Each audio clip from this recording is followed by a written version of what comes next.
साथियों नमस्कार। आप सभी का स्वागत है इस यूट्यूब चैनल पर। मैं अशोक यादव। साथियों आज की जो क्लास है वह दिल्ली सल्तनत के अंतर्गत तो उसकी जो आर्थिक दशा थी, जो आर्थिक व्यवस्था थी, आर्थिक स्थिति थी, उसके विषय में हम लोग आज अध्ययन करेंगे इस क्लास के अंतर्गत। तो क्लास के अंतर्गत शुरू करने से पहले आपसे एक निवेदन है कि हमारे चैनल को सब्सक्राइब करिए, लाइक करिए, कमेंट करिए और अपने दोस्तों तक शेयर जरूर करिए। तो देर न करते हुए आज क्लास शुरू करते हैं। यहाँ देखिए आर्थिक दशा में अब यहाँ पे एक कहावत कही गई है। मध्यकाल में एक कहावत बहुत प्रचलित थी कि उत्तम खेती मध्यम बान, अधम चाकरी भीख निदान। अब आपको यहाँ समझना है कि एक बहुत कहावत मध्यकालीन भारत में जब दिल्ली सल्तनत की व्यवस्था चल रही थी तो लोगों के बीच में एक कहावत बहुत प्रचलित थी कि उत्तम खेती मध्यम बान, अधम चाकरी भीख निदान। ठीक, ये जो बान है इसका मतलब होता है वाणिज्य व्यापार। आप समझिए यहाँ पे जो मध्यम बान की बात की गई है, या बान का मतलब है वाणिज्य। आगे दिया गया कि अतः अर्थव्यवस्था का मूल आधार कृषि ही था। आप समझिए यहाँ पे जो अर्थव्यवस्था थी वह मूलतः कृषि पर आधारित थी। जो लोग खेती करते थे तो उसी के माध्यम से, चाहे राजस्व की बात हो या खाद्यान्न की बात हो, इन तमाम प्रकार की जो व्यवस्थाएं संचालित होती थी समाज में, राज्य में, वो कृषि के अंतर्गत थी रह करके सभी व्यवस्था संचालित हो रही थी। क्योंकि उस समय जो उद्योग थे उनकी संख्या बहुत निम्नतम थी, बहुत कम थी, और जो भी थी भी वो सीमित थी। उसमें उतना गुणवत्ता नहीं थी, उस हिसाब से उत्पादन नहीं होता था। तो इस तरीके से यह कहावत उस समय बहुत प्रचलित थी। ठीक, अब यहाँ पे देखिए लिखा है कि आर्थिक दृष्टि से देश संपन्न था।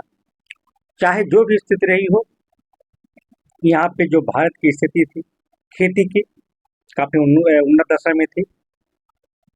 उसी को देखते हुए यह कहा गया कि जो भारत की आर्थिक स्थिति थी उस समय और देशों की स्थिति में काफी संपन्न था।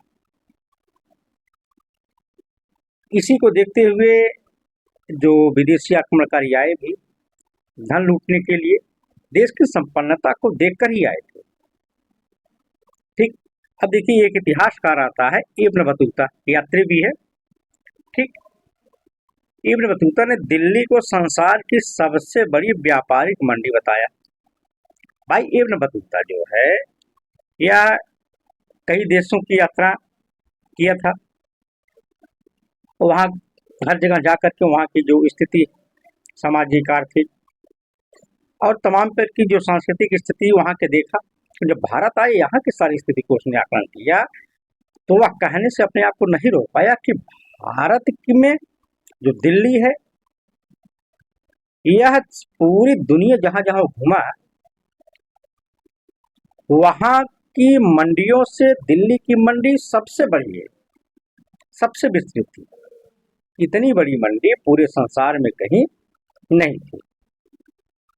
आगे कहता है कि इब्न बतूता कि भारत में सभी विदेशी व्यापारियों को खुरासानी कहा जाता था। तो यहाँ पे एक बहुत प्रचलित नाम उसे सुनाई दिया कि जितने व्यापारी भारत में थे इनको अक्सर खुरासानी कहा जाता था। अर्थात अगर यहाँ पे बात की जाए जो खुरासान के रहने वाले लोग थे, यहाँ बहुत बड़ी मात्रा में, बहुत बड़ी संख्या में व्यापार के लिए आया जाया करते थे।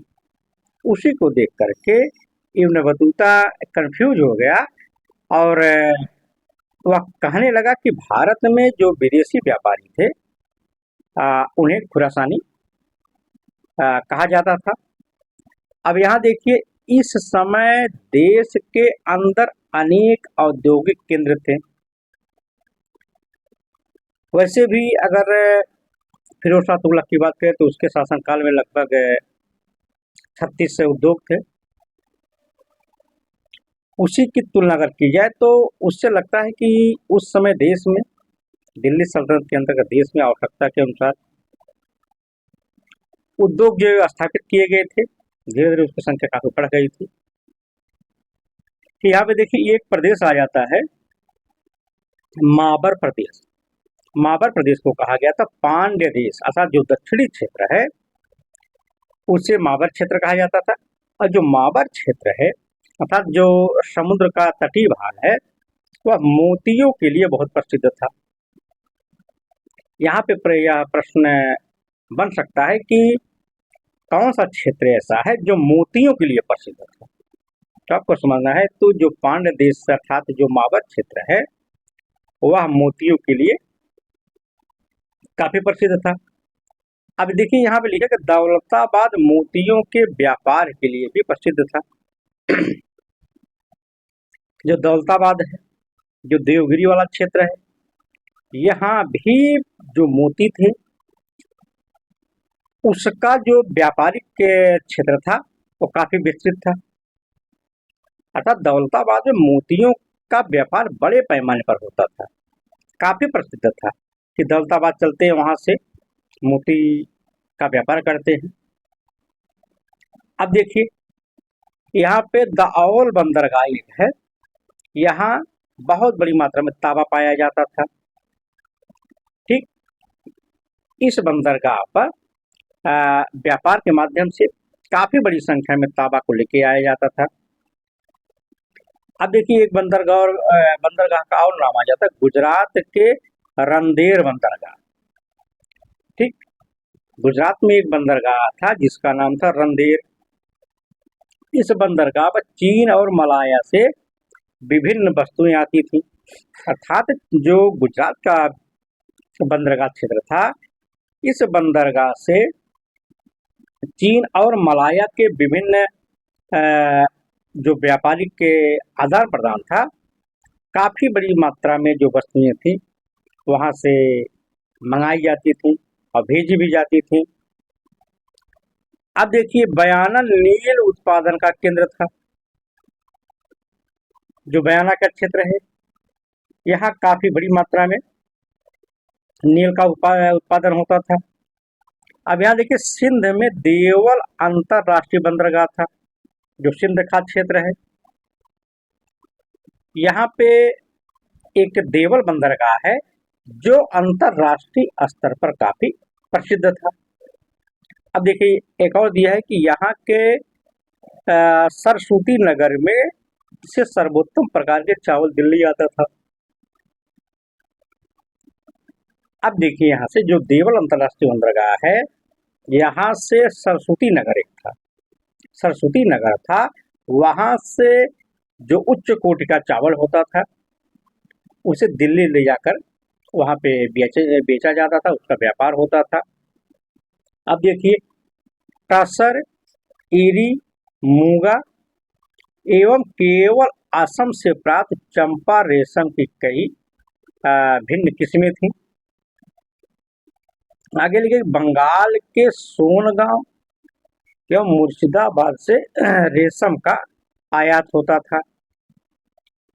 अब आपको यहाँ पे देखना है कि यहाँ पे कई क्षेत्र ऐसे हैं जहां से कुछ न कुछ चीजें प्रसिद्ध हैं, उसका नाम एक एक करके दिया है। एक बार फिर आपको हम समझाने का प्रयास करते हैं। जैसे जो मावर का क्षेत्र है, जो पांड्य क्षेत्र, यहाँ मोतियों के लिए प्रसिद्ध था। जो दौलताबाद है, यहाँ से बड़ी मात्रा में मोतियों का व्यापार होता था। जो दावल बंदरगाह है, यहाँ तांबे का व्यापार होता था। गुजरात का रंदेर बंदरगाह, अगर देखा जाए तो ये भी एक अंतरराष्ट्रीय बंदरगाह था, जहां से चीन और मलाया से व्यापार किया जाता था।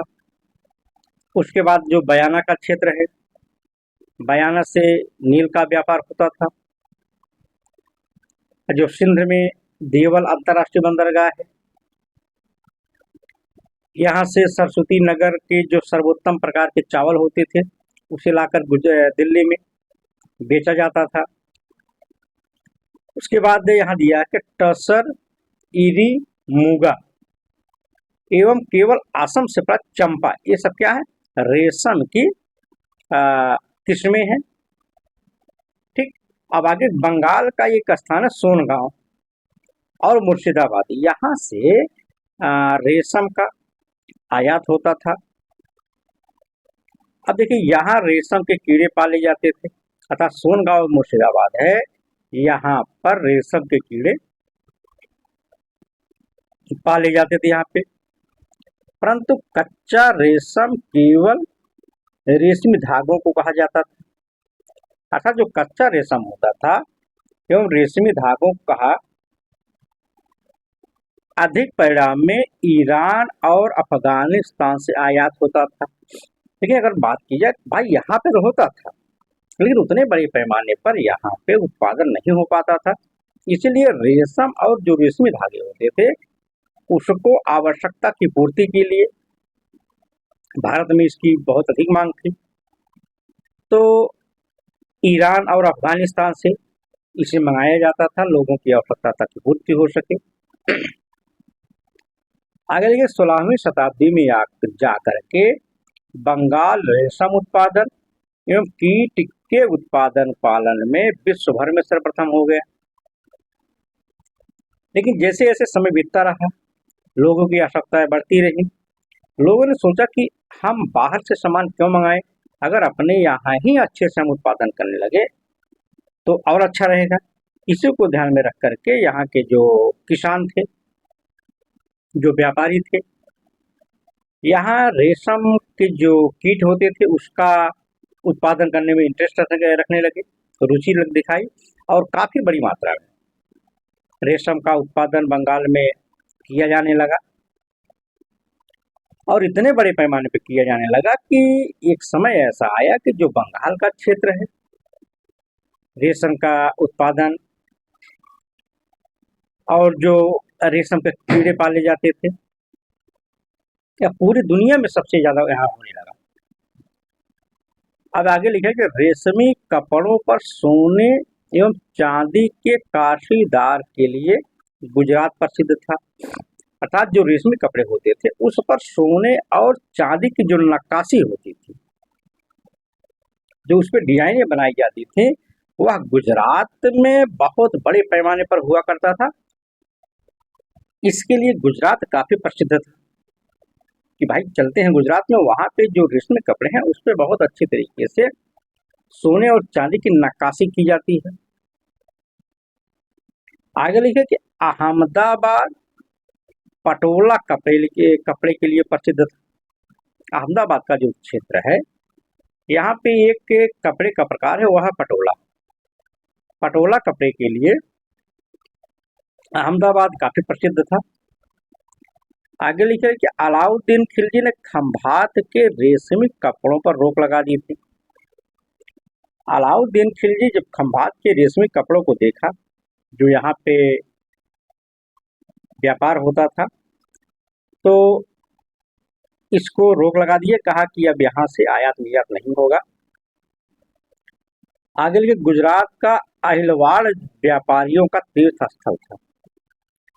गुजरात का जो अहिलवाड़ क्षेत्र है यह व्यापारियों के लिए काफी रुचिकर था, काफी प्रसिद्ध था, काफी यहाँ से बहुत बड़ी मात्रा में व्यापार होता था, इसीलिए अहिलवाड़ का जो क्षेत्र है, अहिलवाड़ को व्यापारियों का तीर्थ स्थल के रूप में इसे जाना जाता था। आगे लिखिए अनेक तरह के वस्त्रों के निर्माण की प्रगति हुई। कपड़ा उत्पादन भारत का सबसे बड़ा उद्योग, भाई कृषि उद्योग तो था ही, लेकिन जो कपड़ा उत्पादन का, जैसे आज भी है भारत में कपड़े का उत्पादन बहुत बड़ी पैमाने पर होता है, उसी तरीके से उस समय दिल्ली सल्तनत के समय भी भारत में कपड़े का जो व्यापार था बहुत बड़ी पैमाने पर हुआ करता था।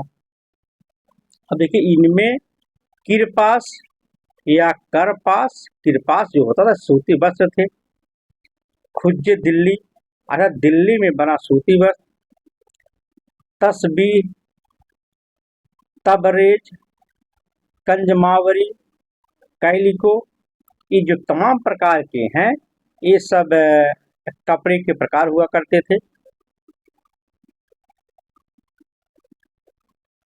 अब देखिए यहाँ पे कमराबाद, अर्थात ये सब कपड़े के प्रकार हुआ करते थे। इसे तमाम प्रकार के नामों से इसे जाना जाता था। अब लिखा है कि तलब, अलम, जरबफ्त एवं कबा बहुमूल्य पोशाकें थी। अब आपको समझना है कि जो तलब है, जो अलम है, जरबफ्त है एवं कबा, ये जो कपड़े होते थे ये काफी, इसके जो मूल्य थे काफी मात्रा में थे, अर्थात काफी महंगे कपड़ा हुआ। जैसे मान लीजिए आज के समय में अगर आप लेनिन के कपड़े ले लेके जाएं तो आप देखेंगे कि इसका जो दाम है काफी ज्यादा होता है, अर्थात अच्छे क्वालिटी का है। इसी तरीके से कहा जाए कि जो तलब, अलब, अलम, जरबफ्त और कबा कपड़ा है काफी बहुमूल्य कपड़ा हुआ करता था। अर्थात बात करें कि ये अमीर लोग इसे केवल पहन सकते थे। अब देखिए, मोटा कपड़ा कमीन एवं पट्ट कहलाता था। जो मोटे कपड़े होते थे जिसे ठंडियों में पहना जाता था, ये कपड़े, इनको कमीन कहा जाता था, मोटे कपड़े को अपट्ट कहा जाता था। ठीक। अब यह लिखा ढाका का पारदर्शी मलमल सर्वश्रेष्ठ था। जो पारदर्शी कपड़ा होता है, अर्थात जो पहनते हैं अच्छे कपड़े को, हम इसे देखा जाए तो एक तरफ से दूसरी तरफ दिखाई देता है, अर्थात जो पारदर्शी कपड़ा होता था बहुत बड़ी पैमाने पर, ये जो ढाका बांग्लादेश का क्षेत्र है, यहाँ पे बहुत अच्छे तरीके से मलमल का कपड़ा बनाया जाता था, ये अच्छी क्वालिटी का। आगे लिखा है कि बंगाल एवं जो देवगिरी है मलमल के केंद्र थे। बंगाल का जो क्षेत्र है, जो देवगिरी का क्षेत्र है, यहाँ के मलमल जो थे काफी प्रसिद्ध थे, इसका बहुत बड़ा केंद्र भी यहाँ था। केलिको साधारण या मोटा सूती कपड़ा होता था। जो साधारण और मोटा कपड़ा होता था जिसकी कीमत थोड़ा कम थी, उसे कहा जाता था केलिको। अर्थात केलिको साधारण सूती कपड़ा होता था, साधारण में वो भी मोटा। ठीक है कि अलाउद्दीन खिलजी के समय वस्त्र क्रांति हुई।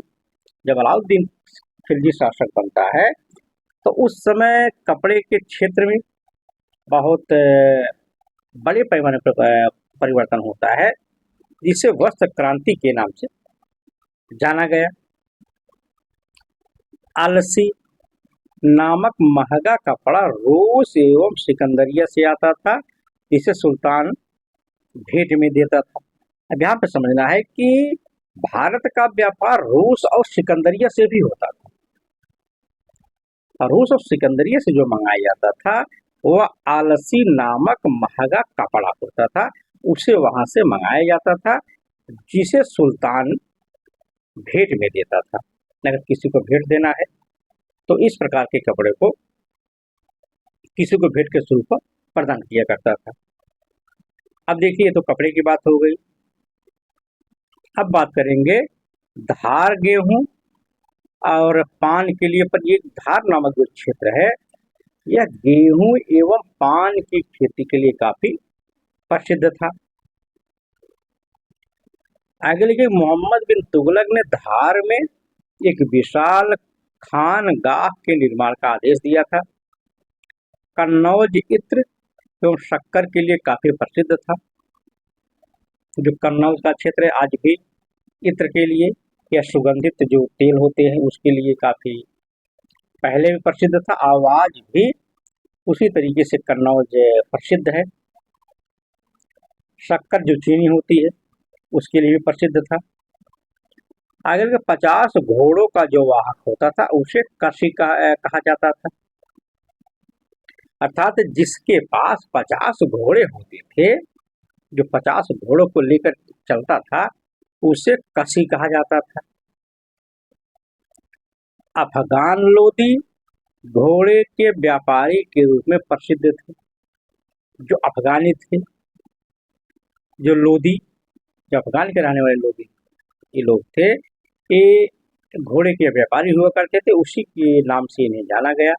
धीरे धीरे आकर के भारत में इन्होंने अपनी पैठ बनाई और एक अलग राजवंश के रूप में शासन सत्ता स्थापित की। आगे लिखे नील के लिए लाहौर एवं बयाना प्रसिद्ध थे। अगर नील की खेती की बात की जाए तो जो लाहौर का पाकिस्तान का क्षेत्र है और बयाना, ये जो दोनों क्षेत्र हैं, ये दोनों क्षेत्रों में नील की खेती बड़े पैमाने पर की जाती थी। मतलब कागज उत्पादन में काफी वृद्धि हुई। भाई जब कागज की मांग बढ़ी तो यहाँ से कागज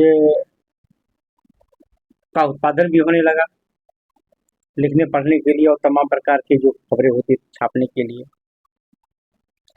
कागज का उत्पादन होने लगा। यहाँ पे 1325 ईस्वी तक आते आते यह स्थिति हो गई कि दिल्ली में कागज प्रचुर मात्रा में आने लगे कि हलवाई अपने सामानों की पैकिंग कागजों की थैली में करने लगे। अब समझिए यहाँ पे, जैसे आज के समय में अगर किसी की दुकान पे आप जाएं, आप देखेंगे कि आपको सामान जो मिलेगा वो कागज जो पेपर होता है उस पर आपको दिया जाता है। उसी तरीके से दिल्ली सल्तनत के अंतर्गत कागज इतने बड़े पैमाने पर उत्पादन होने लगा कि जो हलवाई होते थे, जैसे अगर आप जलेबी लिए हैं तो जलेबी को आपको उस कागज पे रखकर खाने के लिए उसमें दिया जाता था। या घर लेके जाना हुआ आपको तो एक थैले, जो कागज का थैला होता था, उसमें पैक करके आपको दे दिया जाता था। अर्थात कागज का उत्पादन काफी बड़े पैमाने पर दिल्ली सल्तनत के अंतर्गत होने लगा था। आगे लिखे आयात सर्वाधिक घोड़ों का फिर दासों का होता था। अगर यहाँ पे बात की जाए कि सबसे बड़ी मात्रा में सबसे बड़े पैमाने पर अगर किसी चीज का भारत में आयात हुआ घोड़े का। घोड़े का आयात बहुत बड़े पैमाने पर होता था। अब उसके बाद जो दास होते थे उनका भी बहुत बड़े पैमाने पर भारत में आयात किया जाता था। भारत प्राकृतिक संपदा से भरपूर था। इसकी पुष्टि इससे भी हो जाती है कि ईरान के शासक गजन खां के प्रधानमंत्री रशीदुद्दीन द्वारा भारत आने का मुख्य उद्देश्य जड़ी बूटी प्राप्त करना था। मसालिकुल अबसार का लेखक लिखता है कि सभी देशों के व्यापारी भारत सोना ले जाना कभी नहीं चूकते तथा उसके बदले जड़ी बूटियों और गोद के सामान लेकर आते थे। भारत की अगर बात की जाए तो यहाँ पे जो प्राकृतिक संसाधन थे, जो यहाँ पे बड़ी मात्रा में जड़ी बूटियां प्राप्त होती थी, मिलती थी, उस वहीं पूरे जो वहाँ जो दूसरा देश है, विदेशी जो लोग हैं, इसीलिए आकर्षित हो गए क्योंकि हम भारत चलेंगे तो वहाँ से काफी बड़े पैमाने पर हम जड़ी बूटियों के लेकर आएंगे और अपने देश में जो यहाँ पे जो बीमारी होगी लोगों को हम ठीक करेंगे। तो इसी को देखते हुए जो इराक का शासक गजन खां है उसका प्रधानमंत्री था रशीदुद्दीन। वह इसी उद्देश्य से भारत आया था कि भारत में चलेंगे और वहां से हम बड़ी संख्या में जड़ी बूटियों को लेकर आएंगे। एक पुस्तक है मसालिकुल अबसार। मसालिकुल अबसार का जो लेखक है वह लिखने को मजबूर हो गया कि जब कोई व्यापारी जो चिकित्सक होता था, खासतौर पर अगर बात की जाए तो व्यापारी भारत में जब आते थे वो काफी बड़े पैमाने पर सोना और चांदी को लेकर आते थे। सोना चांदी इसलिए लेके आते थे कि सोना चांदी को दे करके भारत से हम जो वहाँ पे जड़ी बूटियां हैं, जो दवाइयां हैं, जो गोद होता है, ये तमाम प्रकार की जो बहुमूल्य चीजें थी उनके लिए यहाँ से ले जा करके अपने देश में स्टोर करेंगे, ठीक, ताकि लोगों का जो इलाज है वह बहुत आसानी से हो सके। आगे देखिए अंगूरी शराब मेरठ एवं अलीगढ़ कोल से दिल्ली आती थी। जो अंगूरी शराब होती थी यह मेरठ और अलीगढ़ में काफी मात्रा में बनाई जाती थी। मेरठ और अलीगढ़ में जो अलीगढ़ का जो कोल का क्षेत्र है, यहाँ से अंगूरी शराब बना करके दिल्ली को भेजा जाता था, ठीक।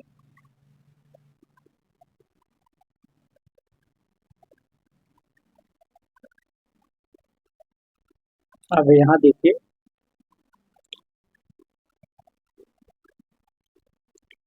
भारत में अफीम मेहदी से ही न कहा गया, लाने का श्रेय मुसलमानों को है। जो आज के समय में लोग अफीम पीते हैं, ठीक, आज जो महिलाएं अपने हाथ में मेहंदी लगाया करती हैं, बालों में मेहंदी लगाती हैं बाल को काला करने के लिए, और हाथ में तमाम प्रकार के डिजाइने शादी ब्याह में खास तौर पर महिलाएं लगाती हैं। आजकल के समय में तो जो दूल्हे होते हैं वो भी शौक बस मेहंदी, अपनी पत्नी के नाम का टैटू, ये तमाम प्रकार की जो रचनाएं अपने बाहों पर रखते हैं, वो मेहंदी जो बनती थी, वो मेहंदी को अगर भारत में लाने का किसी को श्रेय है तो जो मुसलमान होते थे वही सबसे पहले मेहंदी को भारत में ला करके यहाँ प्रचलित किए, तब जाकर के आज उसी का परिणाम थी जितनी महिलाएं हैं वो सजने संवरने में मेहंदी को ज़्यादा भाव देती हैं। और जो अफीम काफ़ी बड़े पैमाने पर लोग पीते हैं, वो भी लाने वाले मुसलमान ही थे।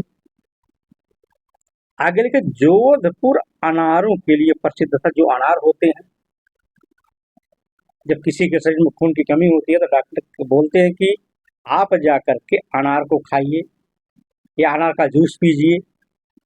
ये जो अनार है, जो राजस्थान का जोधपुर का क्षेत्र है, यहाँ पर बड़े पैमाने पर इसका उत्पादन किया जाता था। अब इसी को देखते सिकंदर लोधी जो है जोधपुर जब जाता है तो जोधपुर में अनारों को देख कर कहा था कि भारत के अनारों से सेठ है। भाई वो तो फारस का रहने वाला था, इराक का रहने वाला था, ईरान का। तो वहां पे देखा, जब जोधपुर गया, जोधपुर में जब अनारों के देखा तो कहा कि यहाँ के जो अनार हैं यह फारस के अनार से काफी अच्छे हैं, काफी श्रेष्ठ है। अर्थात जो जोधपुर का अनार है उसकी काफी प्रशंसा सिकंदर लोधी किया। फिरोज तुगलक ने सलोरा बांध पर 80 बगीचे लगवाए, चित्तौड़गढ़ में 44 बगीचों को लगवाया। यही आपको समझना, अगर मान लीजिए प्रश्न बन जाए कि फिरोज शाह तुगलक ने जो सरोरा बांध है वहां पर कुल कितने बगीचे लगवाए, तो वहां पे 80 बगीचे लगवाया था उसने। और जो चित्तौड़गढ़ का क्षेत्र है राजस्थान में, वहां पर 44 बगीचे उसने लगवाए थे। देखिए, अलाउद्दीन खिलजी ने 30 बाग लगवाया, वहीं फिरोज शाह तुगलक ने 1200 बागों का निर्माता उसे बोला जाता है। अर्थात फिरोज शाह तुगलक ने 1200 बगीचों को लगवाया था। आगे बर्नी कहता है कि सिंध एवं पंजाब में छोटी छोटी नहरों का उल्लेख है। जो बर्नी है अपनी पुस्तक में सिंध और पंजाब में जो छोटी छोटी नहरें थी उसका उल्लेख करता है। अब हिंदुस्तान में गुलाब उत्पादन का सर्वप्रथम विवरण बर्नी देता है। हाँ, अब आपको यहाँ समझना है, आगे बहुत महत्वपूर्ण है, प्रश्न बनने की संभावना प्रबल इसकी है कि भारत में या हिंदुस्तान में गुलाब उत्पादन का सर्वप्रथम विवरण किस इतिहासकार ने दिया। तो आपको याद करना है, तो बर्नी जो था उसने हिंदुस्तान में गुलाब उत्पादन का सर्वप्रथम उल्लेख करता है। वह फिरोज शाह तुगलक के काल में विभिन्न प्रकार के गुलाबों का उल्लेख करता है। बर्नी जो फिरोज शाह तुगलक के शासनकाल को लिखता है, उसके विषय में आकलन करता है, तो वह लिखने को नहीं भूल पाता कि यह तुलना कर देता है, लिख देता है कि जो फिरोज शाह का शासनकाल है, यहाँ पे विभिन्न प्रकार के गुलाब पाए जाते हैं, इसका उत्पादन होता है। इब्न बतूता जो इतिहासकार कहता है कि दिल्ली सुल्तानों के स्वामित्व वाले पोतों का उल्लेख किया है, जो युद्धपोत होते थे उसका उल्लेख यहाँ पे करता है इब्न बतूता। वह मुल्तान के पास खुसरू आदाब नदी में नौवहन का विशेष वर्णन करता है। जो नौवहन जो पानी की जहाज होती है उसका काफी बड़े पैमाने पर उल्लेख करता है। खुसरुआ जो बाद नदी है वहाँ पे गया मुल्तान में, तो वहाँ पे जब स्थिति को देखा तो वह लिखने को अपने आप को रोक नहीं पाया, उसका उल्लेख ही करता है इब्न बतूता। आगे लेके अमीर खुसरो एवं बर्नी ने दिल्ली में पुस्तक विक्रेताओं के बाजारों का उल्लेख किया है। अब समझिए, अमीर खुसरो बर्नी दिल्ली में पुस्तक जो बाजार थे, जब वहां गए देखे तो यहाँ बड़े पैमाने पर पुस्तकों को बेचा जा रहा है। अर्थात एक हिसाब से देखा जाए तो पुस्तकों का जो बाजार है वह दिल्ली में आज से नहीं, दिल्ली सल्तनत के समय से चला आ रहा है। पुस्तकों की खरीद बिक्री जिसका उल्लेख है अमीर खुसरो बर्नी खुद करते हैं। अब मुल्तान के मुल्तानी व्यापारी अपनी ईमानदारी के लिए प्रसिद्ध थे। जो मुल्तान का क्षेत्र है, यहाँ के जो व्यापारी होते थे ये काफी ईमानदार थे, रहते थे। ये अपनी ईमानदारी के लिए काफी प्रसिद्ध थे। अगर के बर्नी के अनुसार मुल्तानी इतने धनी थे कि सुल्तानों के कुलीनों थे को रुक के लिखकर कर्ज देते थे। भाई रुक के कोई सिस्टम रहा होगा उनका, जिनको कर्ज देना होता था, जो कुलीन थे जो उनके पास कर्ज लेने के लिए आते थे, वो अपनी एक कुछ सिस्टम रहा होगा रुक के, उस पर लिख करके दे देते थे। भैया आप जाइए, जब आपकी इच्छा होगी आप तो ईमानदारी से ला करके हमें जो कर्ज दे रहे हैं इसे अदा कर दीजिएगा। मुल्तान सभी विदेशियों के लिए प्रवेश द्वार था। हाँ, अगर यहाँ पर प्रश्न बन जाए कि कौन सा क्षेत्र ऐसा है जो विदेशियों के लिए प्रवेश द्वार के रूप में कार्य करता था, तो वह क्षेत्र था मुल्तान। अर्थात मुल्तान सभी विदेशियों के लिए प्रवेश द्वार था। वह भारत में थल मार्गी व्यापार का भी प्रमुख केंद्र था। जो मुल्तान का क्षेत्र है वहां से जो व्यापार जो होता था, जो थल मार्ग था, जो आदमी जमीन के रास्ते से व्यापार करने के लिए आते थे, उसका जो मूल रास्ता था वह था मुल्तान का क्षेत्र। अब देखिए यहाँ पे लिखा है कि इब्न बतूता ने सोमनाथ को अतुलनीय एवं गुजरात की आध्यात्मिक राजधानी बताया, जो कि कपड़ा निर्माण का प्रमुख केंद्र था। इब्न बतूता जब सोमनाथ मंदिर को देखा, उसकी स्थिति को देखा, कहा कि यह अतुलनीय है, इसकी तुलना इसकी सुंदरता की, इसकी भव्यता की, जिसको हमने इसकी भव्यता को सुना था उससे कम नहीं है। अर्थात यह अतुलनीय, हम इसकी तुलना नहीं कर सकते हैं। वहीं इब्न बतूता जब गुजरात में सोमनाथ मंदिर को देखा, वहाँ की जो धार्मिक स्थिति को देखा, लोग इतने बड़े पैमाने पर जो धार्मिक रीति रिवाजों को अपनाते थे, वह अपने आप को कहने से नहीं रोक पाया कि जो गुजरात है यह आध्यात्मिक राजधानी है। भाई गुजरात कपड़े के लिए काफी प्रसिद्ध था, यहाँ पे बहुत बड़े पैमाने पर कपड़े का निर्माण होता था। उसके साथ साथ गुजरात एक आध्यात्मिक राजधानी के रूप में प्रसिद्ध था, तथा बहुत धार्मिक लोग यहाँ रहते थे। हर जगह कीर्तन भजन भाव चला करता था यहाँ पे। इब्न बतूता कहता है कि सालियूर कालीकट बंगाल को सूती कपड़े का प्रमुख केंद्र बताया। जो इब्न बतूता है वह देखा कि जो सालियूर का क्षेत्र है, जो कालीकट का क्षेत्र है, बंगाल जो है, यहाँ से बड़े पैमाने पर सूती कपड़े का व्यापार होता था। अर्थात तीनों क्षेत्रों को कहा कि यहाँ सूती कपड़े काफी प्रसिद्ध हैं। 15वीं शताब्दी में भारत आए चीनी यात्री माहुआ कहता है कि बंगाल कपड़ा उद्योग के लिए काफी प्रसिद्ध। अर्थात जो बंगाल का जो कपड़े उत्पादन की स्थिति थी उसकी प्रशंसा 15वीं शताब्दी में एक चीन का यात्री आया जिसका नाम था महुआ। वह भी बंगाल के सूती जो कपड़े थे उसकी काफी प्रशंसा करता है, उसकी प्रसिद्धि की बखान करता है। तो बंगाल का सतगांव रजाइयों के लिए तथा सुरसती चावल के लिए काफी प्रसिद्ध था।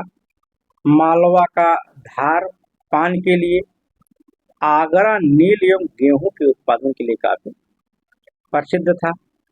बंगाल एवं गुजरात कागज के उद्योग के लिए प्रसिद्ध थे। बर्नी लिखते हैं कि कागज के प्रयोग में काफी किफायत की जाती थी, अर्थात बहुत बचा बचा करके कागज का प्रयोग किया जाता था। इस काल में चीन एवं यूरोपीय देशों से भी कागज आता था, परंतु मुगल काल में ही जाकर के कागज उद्योग का पर्याप्त विकास हो सका। आगे लिखे सल्तनत युगीन व्यापार व्यवसाय में मंगोलों का काफी योगदान था। अर्थात जो सल्तनत युगीन समय है, जो यहाँ पे व्यापार होता था अर्थात जो आयात निर्यात होता था, जो मंगोल थे उन क्षेत्रों से बड़े पैमाने पर भारत में आयात निर्यात होता था। उनका काफी योगदान था भारत में व्यापार करने का। मंगोल व्यापारियों को सुरक्षा प्रदान करते थे, अर्थात जो व्यापारी व्यापार करने के लिए आते थे उन्हें सुरक्षा की जिम्मेदारी जो मंगोल लोग थे ये उन्हें सुरक्षा प्रदान करते थे। मंगोलों ने व्यापारियों के लिए आवास एवं डाक चौकियां स्थापित की। जो मंगोल थे व्यापारियों की सुरक्षा को ध्यान में रखकर व्यापारियों के लिए बीच बीच में रुकने की व्यवस्था की और कोई सूचना उन्हें भेजनी हो तो उसके लिए भी उसने या मंगोलों ने डाक चौकियों के बीच बीच में स्थापना की ताकि सूचनाएं जो है एक दूसरे तक आसानी से पहुंच सके। इन डाक चौकियों का विस्तृत विवरण अगर कोई दिया तो वह दिया है इब्न बतूता। जो डाक चौकी है सल्तनत काल में, इसका विस्तृत उल्लेख अगर कहीं मिलता है तो इब्न बतूता की पुस्तक में मिलता है। अब देखिए यहाँ पे महत्वपूर्ण तथ्य दिया है, ठीक। ये जो महत्वपूर्ण तथ्य है इसमें 4 महत्वपूर्ण तथ्य दिए। पहला तथ्य देखिए, ये जो महत्वपूर्ण तथ्य है इसमें देखिए मोहम्मद बिन तुगलक ने फसल लगाने की पद्धति में बदलाव किया, वही फिरोज शाह तुगलक ने किसानों को अपनी मर्जी से फसल लगाने की अनुमति दी। मोहम्मद बिन तुगलक जो किसानों की स्थिति थी उसमें सुधार करने के लिए जो फसल बोने की पद्धति थी उसमें कहा कि अगर आप इस तरीके से फसल बोएंगे तो आपके फसल में उत्पादकता है काफी बढ़ जाएगी। अर्थात उसने लोगों से फसल में जो चक्रीय परिवर्तन था उससे करवाया। लेकिन जब फिरोज शाह तुगलक का शासनकाल आया तो किसानों को खुली छोड़ दे दी कि कहा कि आप अपनी मर्जी से जो आपकी इच्छा हो उसी तरीके से आप अपने फसल को आप उत्पादन कर सकते हैं। अब आगे देखिए दूसरा जो यहाँ पे दिया है कि अमीर खुसरो के अनुसार, अमीर खुसरो जो है उन्होंने कहा कि दिल्ली के मिस्त्री एवं संगत रास समूचे मुस्लिम जगत के लिए प्रसिद्ध थे। जो अमीर खुसरो है कहता है कि जो दिल्ली के मिस्त्री हैं, जो घर बनाने वाले हैं, उसके बाद जो संगत रास हैं जो कपड़े को रंगने का काम करते थे, इनकी गुणवत्ता इतनी बेहतरीन थी, इतने अच्छे तरीके से साज सज्जा बनाते थे कि यह पूरे मुस्लिम जगत जो है, जो अगल बगल के मुस्लिम देश हैं जहाँ से व्यापार होता था, इनके कारीगरों को देख करके वहाँ के लोग भी काफी प्रभावित थे। आगे तीसरे देखिए लिखा है कि अफीफ एक इतिहासकार है, इन्होंने कहा कि फिरोज के काल में किसानों के घरों में धन की भरमार हो गई थी, जिसका बखान करना मुश्किल था। अफीफ के बताते हैं कि फिरोज शाह तुगलक के शासनकाल में किसानों की स्थिति में इतना परिवर्तन आया, भाई टैक्स जो थे उसकी संख्या कम कर दी गई, लगभग 24 प्रकार के करों को उसने माफ कर दिया था। अर्थात इससे क्या हुआ कि धीरे धीरे किसानों की स्थिति जो थी उसमें काफी सुधार हुआ, उनके पास पैसा इकट्ठा होने लगा, उसके घर में काफी बड़े पैमाने पर जो पैसा था, धन था, उसकी अधिकता हो गई। आफिफ कहता है कितने उसके किसानों के घर में धन हो गया कि उसका हम अच्छे से बखान नहीं कर सकते हैं। चौथा बिंदु यहाँ पे दिया है, इराक का अबुल हसन इबादी मोहम्मद बिन तुगलक के पैसे से व्यापार करता था। यहाँ पे एक व्यापारी था इराक का जिसका नाम था अबुल हसन इबादी, या मोहम्मद बिन तुगलक से पैसा लिया और उसी के पैसे से व्यापार किया करता था। मोहम्मद बिन तुगलक ही वह सुल्तान था जिसने व्यापारियों के पास पूंजी लगाई। अब देखिए यहाँ पे जो मोहम्मद बिन तुगलक है, व्यापार को बढ़ावा देने के लिए इसने बहुत कोशिश की और उसने व्यापारियों को बुलाया, कहा अगर आपके पास पैसा नहीं है आप हमसे पैसा लीजिए और जाके व्यापार करिए, आप अपना लाभांश निकाल लीजिए, उसके बाद जो पैसा बचे आप हमारे राजस्व में जमा कर दीजिए। यह स्थिति विदेशों में भी रही, अर्थात जो इराक के व्यापारी थे उन व्यापारियों को भी पैसा देता था, क्या आप आइए हम आपको पैसा देते हैं, आप हमारे यहाँ व्यापार करिए, जो लाभांश हो आप उसमें से हमें कुछ हिस्सा दीजिए। अर्थात मोहम्मद बिन तुगलक वह सुल्तान था जिसने व्यापारियों के पास अपनी पूंजी व्यापार करने के लिए लगाई थी। तो साथियों, इस तरीके से हमने देखा कि दिल्ली सल्तनत के अंतर्गत जो आर्थिक स्थिति थी उसकी धीरे धीरे तमाम सुल्तानों के अंतर्गत इस तरीके से उन्होंने वृद्धि करने के लिए प्रयास किया, और जो तमाम प्रकार के क्षेत्र थे कि कोई इत्र के लिए प्रसिद्ध है, कोई नील के लिए प्रसिद्ध है, कोई चीनी के लिए प्रसिद्ध है, और इस तरीके से जो तमाम प्रकार के क्षेत्र थे उसकी चर्चा हमने एक करके की। हम आशा करते हैं कि आपको समझ में आया होगा। तो अब फिर मिलते हैं फिर अगली क्लास में, तब तक के लिए धन्यवाद।